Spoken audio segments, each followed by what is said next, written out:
All right, guys, here we are. It's a beautiful Saturday afternoon. And as I alluded to last week, um, what I want to do today is I want to go ahead and give some footage, game footage of the Dungeons and Dragons online. And I'm going to start with the intro to the intro movie that comes with the game in just a little bit. But first, I want to say that DDO, the Dungeons and Dragons Online, is an MMO originally developed by Turbine.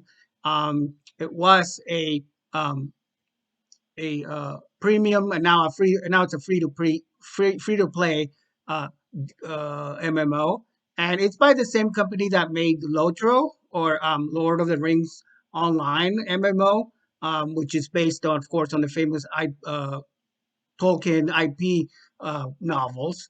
And what I wanted to do today is start with a snippet of the intro to the movie of the game, because that clearly shows that the DDO is based on a 3.5 Dungeons and Dragons rule set, and it's set in the Eberron campaign. Here we see our elf character that we created last week, and uh, it's set in Eberron, which was a controversial decision at the time. Some gamers didn't really like the fact that it was set in that game world, in that campaign setting.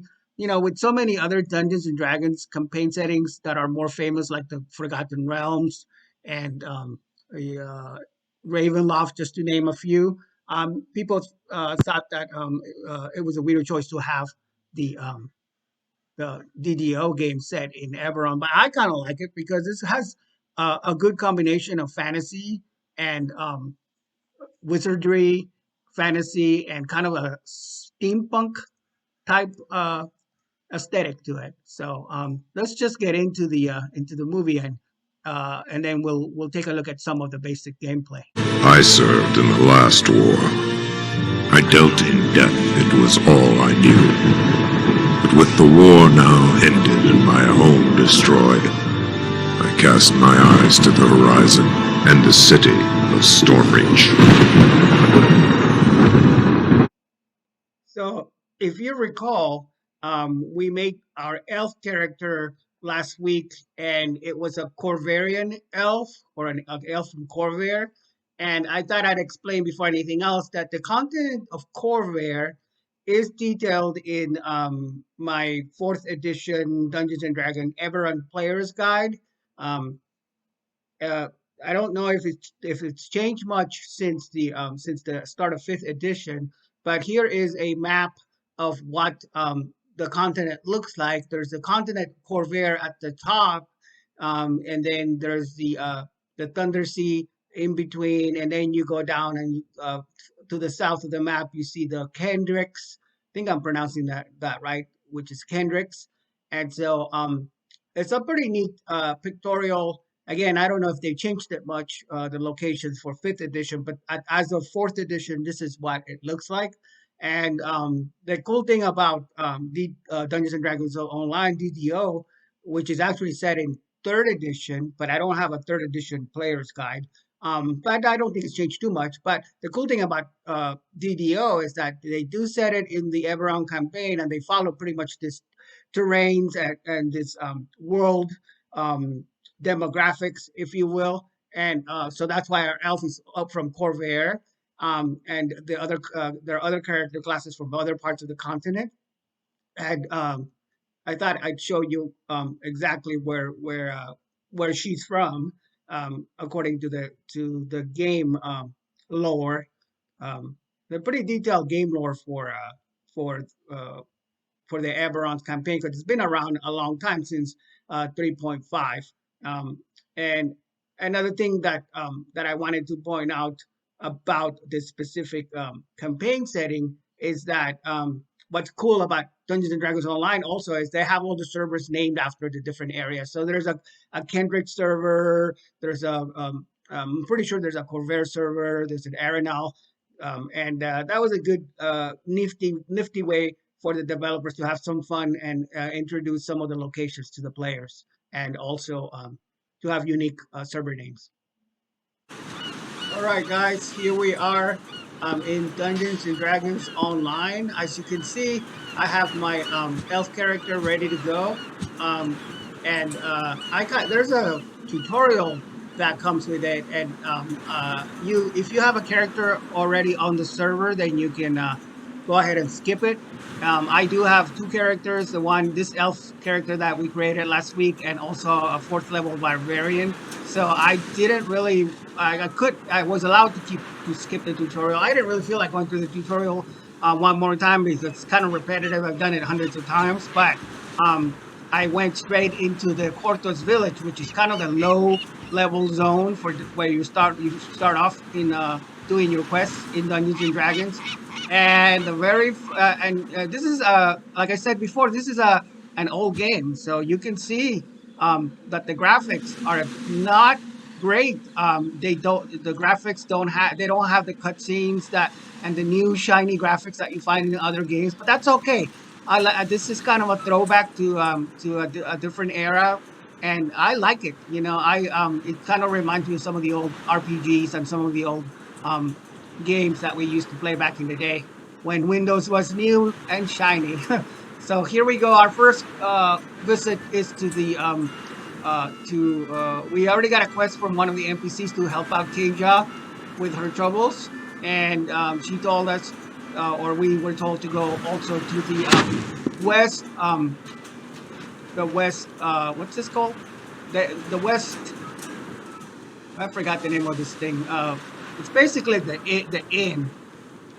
Every the Wave Crest Tavern. That's what it's called, the Wave Crest Tavern. And every Dungeons and Dragons game, fantasy game, seems to have an inn. This one has a bunch of them in the zone. So let's just go in to the tavern and see what we can if we can find the spirit binder.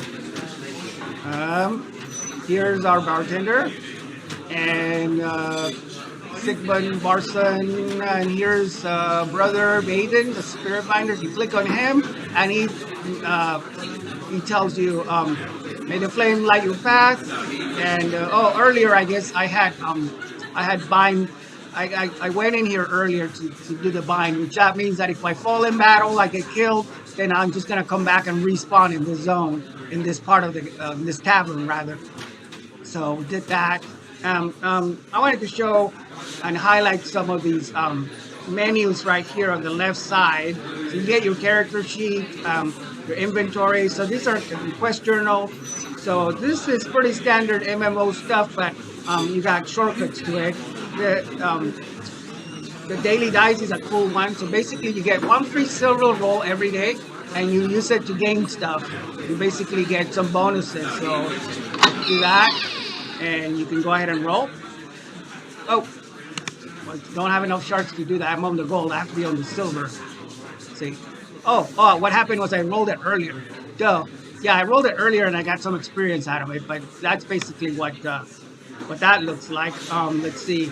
There is your character sheet. So this gives you all the details on your character. Brienne the Wise is an elf. We need 4,000 experience points to get to the next level. And right here down below you can see that we're level 1 rank 2, and on the right side you get your little bubbles that tells you the 5 ranks. DDO is a little bit takes a little bit longer to level than most traditional MMOs because it goes by ranks, and a game like Warcraft or EverQuest even, some of the other MMOs, it goes faster. The leveling can go a lot faster, but in DDO, you kind of have to get used to the fact that it's gonna take you a while. I don't say a long time, but a while to level. You gotta go through some dungeons in order to fill this up and to get to the 4,000 rank. Coincidentally, I never really checked whether this matches up with the 3rd edition because this is set on a 3.5. D&D rule set from the pen and paper game or the paper and pencil game, the tabletop game. So I don't know if it actually. I'm pretty sure it matches up with the levels, but I'll have to check one of these days. Check the player's guide. But anyway, so that you have your skills. So we picked these last time, if you recall, and your feats. So we don't have a lot of feats, but we have the basic feats for an elf character that's also a fighter. I think she's a fighter. Chaotic good, and there's the stats. Yeah, it's just a fighter, and no spells because we don't have those. We can do some crafting, and the crafting is a little bit different in this game. So maybe one day, if you guys want to see the crafting, I can show you this crafting. But that's what that is. You can write a little bio if you want. I haven't taken the time to do that. And then you have your inventory. So once you start getting gear, I skipped the tutorial, but they gave me a starter weapon anyway, which is an axe, the Ember Great Axe. So to equip it, all I have to do is move it to the weapon slot, and it's there. And now you see that she's holding the axe. Turn her around so you can see. No gear, but we got an axe at least. You know, they started you off with that. Let's get out of the tavern. Go back to the village. And not bad. So go back to inventory again. Let's see what do I have. You also have a short bow, and I think this is kind of the gear that you get when you go through the tutorial. But since I skipped it, they give it to you anyway because I already went through it on the other character. And then there's a shield, and this is the 200 experience points that I got from rolling earlier, which I did. I didn't record it, but I did that off screen. And what else? Some other gear. Oh, there's a cloak. I forget that they give us a cloak. So let's equip that. There you go. So now we have our 15th anniversary cloak that the company gives us just to celebrate the 15 years anniversary of the game. That was pretty cool. So what else we got? We got a ring. Equip that. We got breastplate. I think the breastplate is already equipped. No, we're equipping that. And shield? No, I don't want the shield. Right now I want the axe. Okay, so that's looking pretty good already. At least we got a cloak and some armor, so hey, we're no longer naked. So that's awesome. All right, what else do we have on the menu? So we have your quest journal. The quest journal is very basic. Right now we're on the very first quest to help Keija. We completed that actually, and so there's that. But all your quests are going to show up in there, and there's your monster manual, so you can check all the different type of animals or monsters that you have encountered, undead, vermin. I don't think this is. I'm not sure if this is gets filled out right away, or if it's a premium thing where you have to keep building on it, and then maybe once you get some coin, you can add to it. Image gallery. This image gallery is empty, but you can have images. So it has a bunch of neat things that you can play with, basically. Some of them are unique to the DDO MMO. So if you let's see, to bring up the map, it shows you where we're at, and this little check marks will show you the quest givers. We were in the tavern before, which shows in this little icon. So we want to talk to Linus. You're a dangerous fighter if I've ever seen one, but I reckon you got a heart too. Up for helping us, poor coats? Depends. What kind of help do you need? See that house yonder north? That's our storehouse. And in the back room, all Lars Hayton put his scrolls. Now, the good folks, of course, don't need that scroll, so someone's got to go and get it. Okay, the village is next to the town tavern. All right, I'll bring the scroll back for you, Linus. So we got our quest. Go there. Is it? No, that's the tavern. I think he said it was next to it, so I think it's right here. Yeah. Oh, their entrance is over here. So the village storehouse, the store secret is a level 1, really short quest. And the good thing or the cool thing is you can do it in casual. There's this different tiers, so you can run it in normal. You can't do it in hard right now or elite because these have not been unlocked. But the different levels that you can choose, the dungeon will be harder. And so sometimes if you have a group, because you can group up, you might want to get do the more challenging ones. But right now, since we're level 1 and we're not in a group, normal is all we get. See, but before I do that, I think what I'm going to do is I'm going to see if I can get a what they call a hireling, which is a you can actually buy some help. Here's Javin Solidus, the hireling vendor, and this NPC will give you the option to buy. Word has to buy a hireling for some help. What's it? Word has welcome to the island visitor. Word has it that you might be in the market for some help during your adventures. Perhaps you'd like to take one of my hirelings for a nominal fee. I'm looking for a hand, and I suggest that if you can get a cleric, you go ahead and buy the cleric because for obvious reasons, and you have to equip it before you go into the dungeon. So we'll go back to the village and we'll go to our inventory and see here's our contract for our level 1 cleric. So we're going to need that. Well, let's go inside. I'm going in as normal, and here we go. The first one, the village storehouse. Dust and mold fill this ill-maintained storehouse. You can hear the telltale skittering of vermin nearby. And before anything else happens, let's activate we summon up our hireling, our cleric. So in case we're not this Triad, the willow ship, and she's at our command, and she gets her own action bar. We don't. What she basically does is she heals you.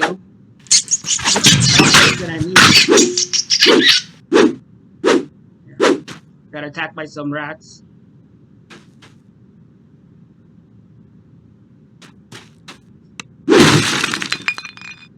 Here's a potion. Grab that potion.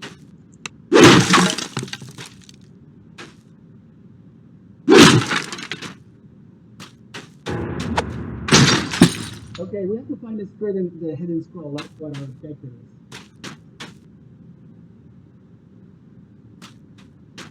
And as you can see, I have 41. I'm down. Lost a hit point, but I'm down to. I'm up. I'm level 1. The fighter has a high constitution, so you get a lot of hit points. So it's 41, which is not bad to start off with.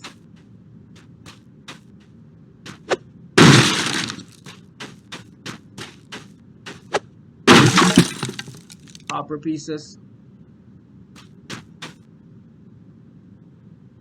Remember to keep an eye on your red bar to make sure you don't die. Yeah, well, that's pretty basic.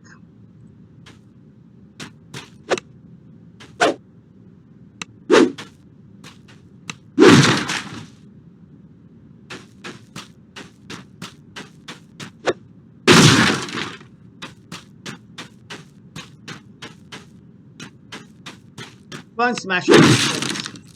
I always love that about The door's lock is beyond hope of picking.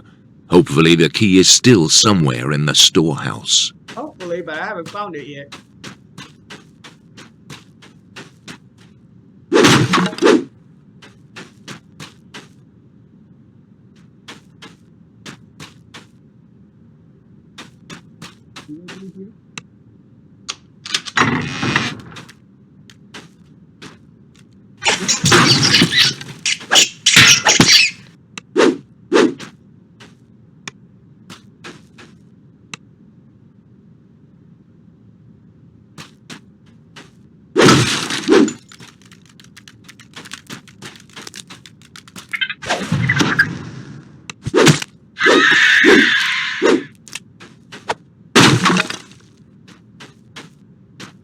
take quite a while to find this key.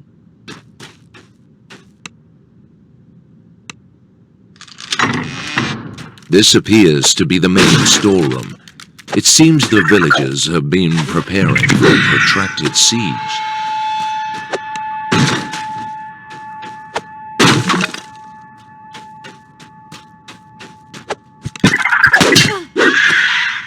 I haven't done this dungeon in a while, but I think this might be the main room where we find the key because we just talked about it.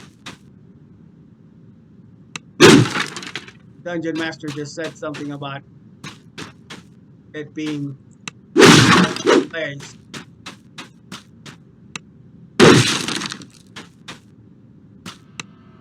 A large silver key falls out of the crate. Have the key.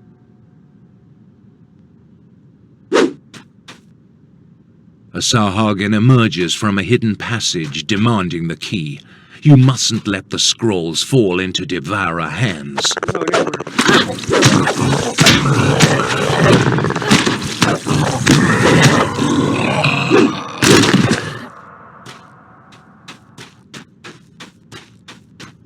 It wasn't too tough to beat, but I'm sure there's a boss at the end of this thing somewhere. Oh, chest.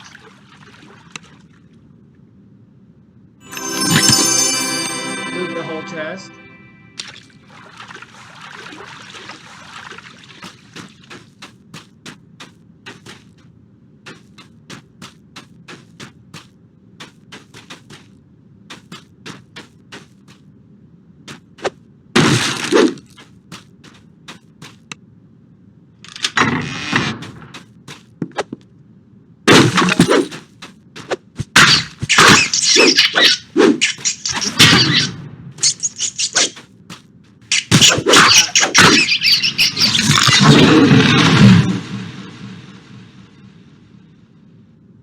Filthy vermin. Okay.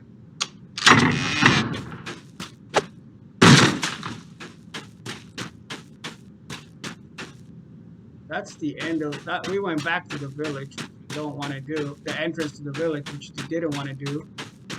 So let's keep going. Let's see what's beyond.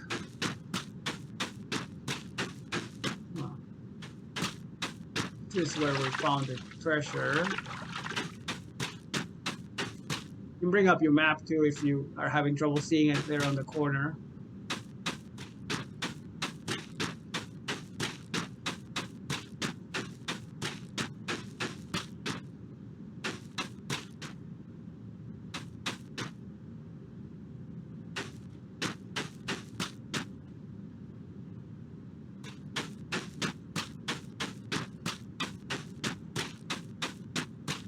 Well, I think I took a wrong turn last time. I should have kept going straight. That way I could, oh,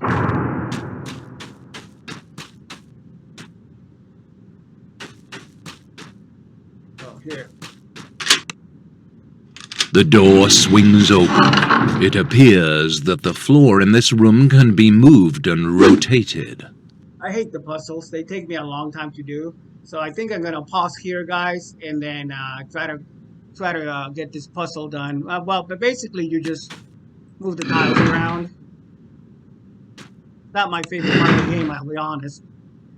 But some of these early dungeons were pretty fond of having some puzzles that you can try to solve. I think they were trying to go for a different feel than the traditional MMOs, like something like Warcraft, where the quests tend to be pretty repetitive. You know, kill X number of rats, kill X number of foes, and then turn in the quest. So they were going for something different, which I give them props for. You know, here you turn the tiles, and what you're trying to do is all these little pieces will light up, and then this barrier will go away at some point, and then you're going to be able to move on with the dungeon. But I'll pause here. I think I've shown enough of the gameplay, and then either pick up after this is done, or yeah, we'll see what we can find after that.